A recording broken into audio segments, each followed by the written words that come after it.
In this video, I will be showing you how to center text content in a container in Elementor. So let's get started with the video.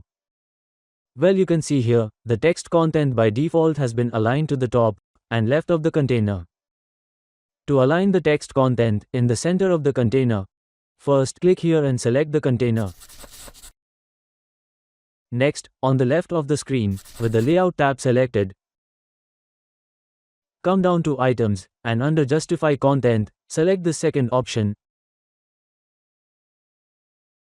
And under Align Items, again select the second option.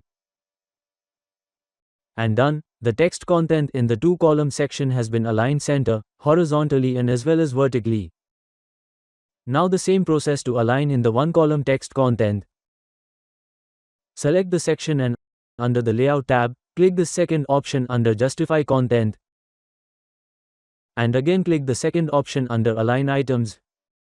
And done. In this manner you need to center the text content within a container in Elementor. With this we have come to the end of this video. Please like, share, and comment on our videos, and do not forget to subscribe to our YouTube channel.